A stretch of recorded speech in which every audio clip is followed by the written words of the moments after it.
এই নির্বাচনকে বর্জন করতে হবে। 4 দশকেরও বেশি রাজনীতির ময়দানে হাঁটছেন রুহুল কবির রিজভী। শৈশবে কখনো হতে চেয়েছিলেন ট্রেনের গার্ড, কখনো বিজ্ঞানী, আবার কখনো কবি সাহিত্যিক। বন্ধুদের আগ্রহে হয়েছেন রাজনীতিবিদ। লম্বা এই ক্যারিয়ারে 18 বার জেল খেটেছেন তিনি। অগণিতবার তাকে সহ্য করতে হয়েছে রিমান্ডে নির্যাতন। নানাভাবে নির্যাতন করতো, মানুষকে ধরে ঘন্টার পর ঘন্টা বসিয়ে রাখলো, করবে, ইন্টারোগেশন করবে, নিচে ফেলে রাখতো, কম্বল দিত, যে কম্বল ধুতোও না, তো ওইখানে পিঠ দিয়ে থাকতে হতো।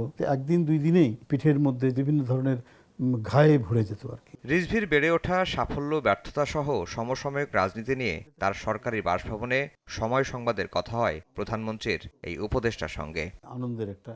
রিজভী বলেন, তার রাজনৈতিক জীবনে পাওয়া না পাওয়া নিয়ে কোনো কষ্ট নেই। সাফল্যের দিকটাই বেশি, সবটাতেই আমাকে হতে হবে সেটা আমি কখনো ভাবিনি, সেটা আমি কখনো মনেও করি না। আমি যখন যেটা পেয়েছি আমি সেটাতেই সন্তুষ্ট থেকেছি, এবং এইটা নিয়ে মন খারাপ করা অথবা আরও 10 জনকে নিয়ে লবিং করা, গ্রুপিং করা, এই কাজ আমি কখনো করিনি। সংসদের ভেতরে ও বাইরে বিরোধী দল দায়িত্বশীল ভূমিকা রাখার কথা বললেও রাখছে না বলেও মনে করেন তিনি। কথাবার্তার অসঙ্গতি এবং উদ্ভট অসত্য অপপ্রচার, এটাতে মনে হয় যে ঘোলা পানিতে মাছ শিকার করার চেষ্টা করছেন তারা। তরুণদের মধ্যে যারা রাজনীতি করছেন তাদের আরও সংযত হওয়ার পরামর্শ দিয়েছেন প্রধানমন্ত্রীর এই উপদেষ্টা।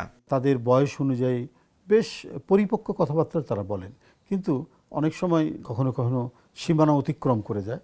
তো সেটা না করে বরং আরও বেশি তাদেরকে নিজেকে তৈরি করতে হবে এবং এমন একটা পরিস্থিতির মধ্যে নিয়ে আসতে হবে যাতে জাতির আস্থা, যেহেতু রাজনীতি করছে, আস্থাটা যেন তৈরি হয়। রিজভী মনে করেন, বর্তমান বাস্তবতায় কার্যক্রম নিষিদ্ধ আওয়ামী লীগের রাজনৈতিক কোনো ভবিষ্যৎ নেই। একেবারে ঠান্ডা মাথায় গুলি করে হত্যা করা, এবং কিভাবে করা হয়েছে তাদেরই লোকজন আজকে রাজসাক্ষী হয়ে অবলীলায় সেই কথাগুলো বলছে। পৃথিবীতে ফ্যাসিস্টরা কিন্তু পুনরুজ্জীবন ঘটেনি, হয়তো অন্য ফর্মে, অন্য ইয়েতে, অন্য কথায় তাদের হয়তো কিছু কিছু ধিকি ধিকি আসতে পারে, জ্বলতে পারে তাদের ইয়েটা, কিন্তু আবার সেই পূর্বের মতো একেবারে জ্বলে ওঠা, পূর্বের মতো একেবারে একই নিয়ে, দম্ভ নিয়ে প্রত্যাবর্তন করার আমার মনে হয় কোনো সুযোগ নেই। জাতীয় স্বার্থে ফ্যাসিবাদ বিরোধী সব রাজনৈতিক দলকে ঐক্যবদ্ধ থাকার আহ্বান জানিয়েছেন ক্ষমতাসীন দল বিএনপির সিনিয়র যুগ্ম মহাসচিব